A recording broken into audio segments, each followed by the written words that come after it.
The red light flashed on the answering machine. I saw it blinking from the bathroom where I stood drying off from my shower. I wrapped a towel around my body and crossed through the door to the desk in the room. My hand hovered above the play button. Mentally, I listed the reasons I didn't want to listen to the message. Most likely, my husband Philip left a message to ask when I was leaving Alexandria.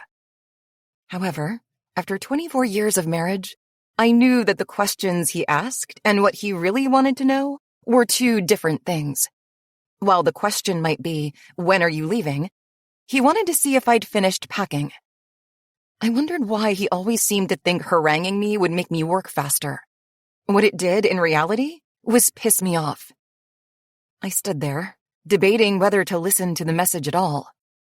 I'd been alone for a few days after taking our twins Jack and Lucy to Vermont. My brother Jake and his wife Meredith were caring for them for the week, while I packed to move back to the States. I thought maybe Jake had left the message, so I pushed the play button. I heard Philip's familiar voice, heavy with recrimination. "Well, I guess you've already left to go to Jenny's. Funny how you always have time to spend with your friends. Don't bother calling me back tonight. I'm sure you'll be staying out late. Well, I have to get up early tomorrow because I work for a living. Call me tomorrow when you finish packing, so we—" I erased the rest of the message without listening to the end. It would only be another reminder of the countless times during our marriage when Philip insisted my desire to attend any social function was selfish and that doing so made me a terrible wife and mother. Those hurtful words had prevented me from going to baby showers, birthday parties, and countless other events I had wanted to attend. This latest ploy didn't work now because I'd learned it was another way he tried to manipulate me. Screw him, I thought, and flipped the answering machine the bird as I walked into the room to get dressed. I sat down and slumped across the mattress that served as my temporary bed. I berated myself for telling Philip in an email earlier in the day that I planned to go out in the first place. I should have known how he'd react. I was thankful I didn't tell him everything. Jenny arranged a farewell dinner on my behalf and had invited several mutual friends. She'd also suggested I bring my laundry and spend the night. I did that frequently when Jenny's husband traveled. I looked down at Chubby Checkers, our small white Bichon Lhasa mix, lying on the edge of the mattress. He looked up, wagging his tail. "I'll bet you're looking forward to this evening as much as I am, Chub." I reached over to scratch his head, grateful for his company. I wasn't used to being alone anymore. I felt untethered without a business to run and my kids to look after. Both kept me grounded and focused on the present.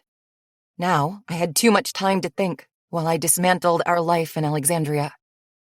Questions about the past and the future rattled around in my head.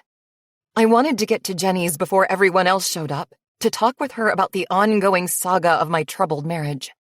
Things I had been blind to for decades were coming into sharp focus. Recollections of seemingly benign events were called into question and took on new meaning. I wasn't sure who Philip was anymore.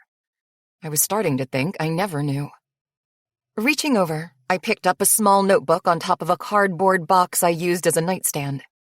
I had spent the last few days packing and never called Jenny to tell her what I'd found under the desk. Earlier in the week, I'd received an email from Philip asking me to help him recall all the dates of family birthdays and anniversaries. He couldn't locate the notebook where he'd kept all this information. Then, I remembered seeing something on the floor beneath the desk in the office. He must have dropped it there on his last visit weeks ago. I was delighted to find that not only did the notebook contain the dates of birthdays and anniversaries, but it also held all his usernames and passcodes. He had a horrible memory of such details.